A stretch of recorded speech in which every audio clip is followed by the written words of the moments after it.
Sa ngayon, medyo makilimlim ang lagay ng panahon dito sa Quirino Grandstand kung saan napakahaba na ng pila ng mga deboto dito sa pagpupugay o pahalik dito sa Poong Jesus Nazareno. Umaabot na ang pila hanggang sa may kilometer 0 o lagpas pa dito sa may San Lorenzo Plaza.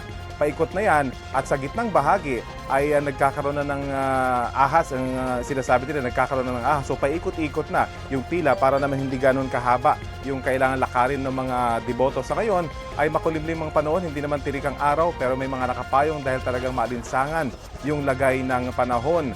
May mga nagpupuna na mga elders o yung mga senior citizen na medyo mabagal daw yung usad ng kanilang pila pero ayon sa mga marshal ay nagiging mabagal lamang dahil yung iba naka-wheelchair kailangan nilang tulungan para lang makapasok doon sa may mismong Quirino Grandstand. Pero sa ngayon, maayos naman daw ang pila. May mga marshal, may mga kawani ng Philippine National Police, Coast Guard na nagbabantay at maging mga tauhan ng MMDA para ma-ensure na maayos yung pila hanggang sa makarating dito sa harapang bahagi ng Quirino Grandstand.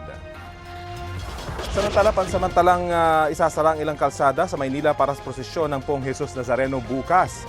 Base sa Manila LGU, magsisimulang isarayan mamayang alas 9 ng gabi hanggang bukas, kasama riyan ang Bonifacio Drive mula Anda Circle hanggang P. Burgos Avenue, Katigbak Drive, South Drive, Independence Road, pati na ang bahagi ng P. Burgos Avenue mula Rojas Boulevard papuntang Jones, MacArthur at sa Quezon Bridge.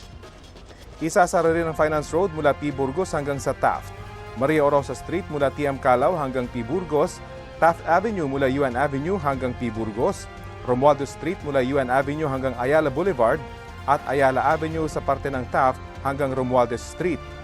Kabilang na rin ang Carlos Palanca Street mula P. Casal hanggang Plaza Lacson, P. Casal Street mula Carlos Palanca hanggang Arlegues Street, bahagi ng Legarda Street mula Recto Avenue hanggang Arlegues Street, Quezon Boulevard sa Fogoso Street hanggang Quezon Bridge. Maging ang westbound lane ng Espanya Boulevard mula P. Campa hanggang Kalye ng Lerma.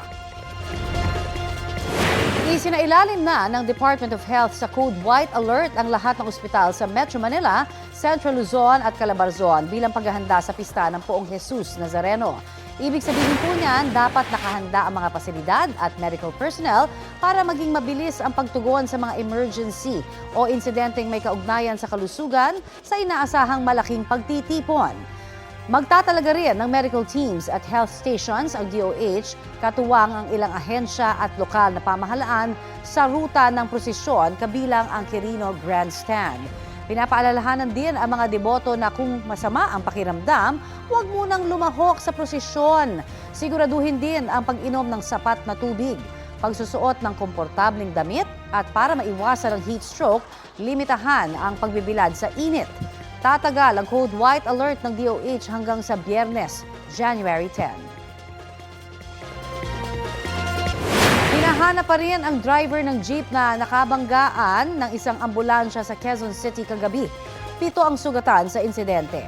Balitang hatid ni James Agustin. Nayupi ang harapang bahagi ng pampasaherong jeep habang nabasag ang windshield ng ambulansya matapos magkabanggaan sa intersection ng Kalayaan Avenue at Viluna Avenue sa Quezon City mag-alas 10 kagabi. May sakay na lalaking pasyente ang ambulansya na ililipat sana ng ospital. 4 na sakay ng ambulansya ang nasugatan, kabilang na ang driver, 2 taga-barangay at kaanak ng pasyente. Ang pasyente naman agad na inilipat sa ibang ambulansya para madala sa Philippine Heart Center. Nagpapasalamat kami sa Panginoon, wala akong malubang nangyari sa lahat ng dala na sakay ng ambulansya namin. Siguro yung mga galos, yun, mga muscle pain, ganon, chest pain, like yung driver namin. Sugatan din ang 2 pasahero ng jeep. Nadamay sa aksidente maging ang kariton na nakapwesto sa bangketa. Nawasak ito matapos mabangga ng ambulansya. Maswerteng gasgas lang sa noo at braso ang tinamo ni Mang George na natutulog noon sa kariton. May narinig akong wangwang. Parang panaginip na wang. Bilang tumilapon ako. Nagising ako. Kala ko patay. Kaya kaming 2 magkatabi, Santo Niño. Sa imbestigasyon ng QCPD Traffic Sector 3, binabagtas ng jeep ang Kalayaan Avenue. Pagdating nito sa kanto ng Viluna Avenue, saktong patawid noon ng ambulansya.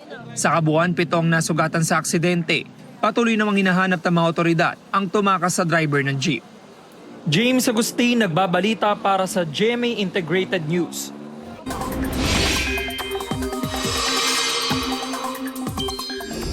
Muling binaha ang ilang panig ng Mindanao. Sa Barangay Ladol sa Alabel, Sarangani, ilang mga bahay ang pinasok ng tubig.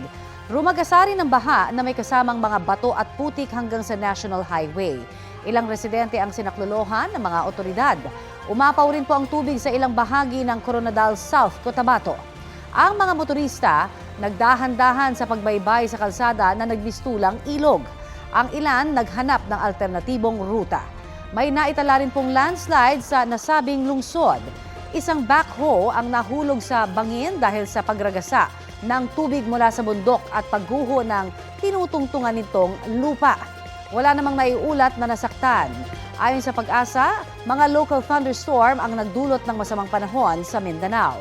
Magpapatuloy po yan ngayong araw maging sa malaking bahagi ng Visayas. Base sa rainfall forecast ng Metro Weather, uulanin muli ang halos buong Visayas at Mindanao sa mga susunod na oras. Asahan din po ang ulan sa ilang panig ng Luzon, lalo sa southern section. Posible ang heavy to intense rains na maaaring magdulot muli ng baha o landslide. Mainit-init na balita, nabawasan ang mga Pilipinong walang trabaho o unemployed nitong Nobyembre. Ayon sa Philippine Statistics Authority, 1.66 million ang mga walang trabaho o katumbas ng 3.2% ng labor force ng bansa. Mas kaunti kumpara sa halos 2 million na unemployed noong Oktubre. Kabilang sa mga pinakamaraming bagong trabaho noong Nobyembre, ang wholesale at retail, repair services, pati sa manufacturing at transportation sector.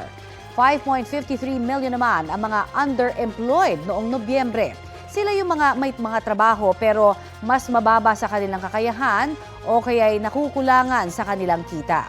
Ayon sa National Economic and Development Authority, kabilang sa mga susunod nilang tututukan ang skills training ng mga manggagawa para mas lumawak pa ang kanilang mga oportunidad.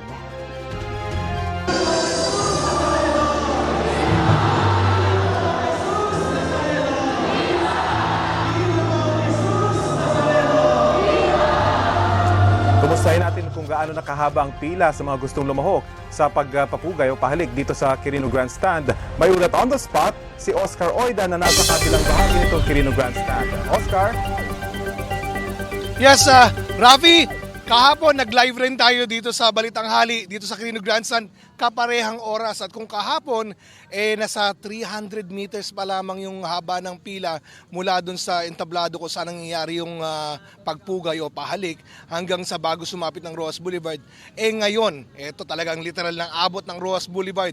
Yung pila, umabot na hanggang dito sa may tapat ng Luneta. Makikita natin sa may tapat tayo ng Luneta. Particular dito sa may 0 kilometer, no? Yung kung saan makikita yung estatwa ng Kalabaw dito sa katapat naman ng monumento ni Rizal. So, ganun na kahaba yung pila at nakita natin dito, no? Halo-halo na dito, may mga matatanda, may mga bata. Hindi na iniinda yung matinding init ng araw. Kanina medyo nabanggit mo, sabi mo medyo kulimlim. Ngayon talagang medyo umiinit na naman ang panahon. Pero tuloy-tuloy sila sa pagtsatsaga dito.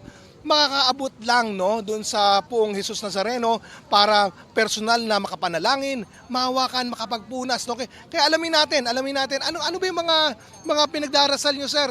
Okay lang matanong ko, sir. Ano pangalan niyo po, sir? Rufino Luzon. Ayan, matanong ko lang po, ano po ba yung mga balak niyong ipagdasal pag nakaabot na po kayo doon sa Una pahali? kong pagdadasal yung dialysis ng misis ko. 3 taon na siya nag-dialysis. Sana ay gumaling na siya. Mga kamag-anak ko may sakit. Yung anak kong kukuha ng board exam sa April. Ayun, at sana laging mas malusog ang buong pamilya. Ayan, okay. Kaya titiisin na lang ang pila. Opo, titisin lang. Talagang sakripisyo para makuha yung minimiti natin kay Poong Nazareno. Medyo mainit ang panahon, mahaba ang pila, hindi naman makakamasama kay misis. Hindi naman po, kakayanin. Sa tulong ng Diyos po. Medyo talagang tatag lang ng Tatag konti, lang, ano? oo. Okay, maraming salamat, sir. Okay, dahil nga nabanggit natin, no, mainit yung panahon, mahaba yung pila, sinasamantala naman ito ng pagkakataon ng ilang mga negosyante dito. May mga nagbebenta na ng mga payong, ha? Bukod yan, dun sa mga nauna natin nabanggit na may mga binibentang mga kalendaryo, mga tuwalya, panyo, no, ng Poong Jesus Nazareno. At marami na rin, meron na rin nagbebenta ng mga pagkain, no, dahil nga yung mga tao dito nakapila, hindi na rin naman nila maiwan yung pila para bumili pa ng pagkain. Ayan, may mga naglalako na rin dito. As of the moment, Rafi, ayon sa mga pulis na nakausap natin, yung estimated population dito sa area ng Quirino Grandstand kung saan naroon tayo ay nasa mahigit 14,000 na raw. Hindi lang yung mga nakapila, kundi sa paligid. Pero yung mga pumila dito ngayong araw mula kanina pang alas 12 ng hating gabi ay umabot na raw sa 24,088 ayon sa mga nagtatala ng bilang. At posible, malaki talaga yung posibilidad, no? Habang lumilipas ang panahon, habang papalapit ang pista ng Jesus Nazareno, mas dadami pang dadagsa dito sa Quirino Grandstand para sa nangyaring pahalik o pagbibigay pugay sa Poong Jesus Nazareno. Balik muna sa iyo, Rafi. Maraming salamat sa iyo, Oscar Oida. Ito na po ang mabibilis na balita.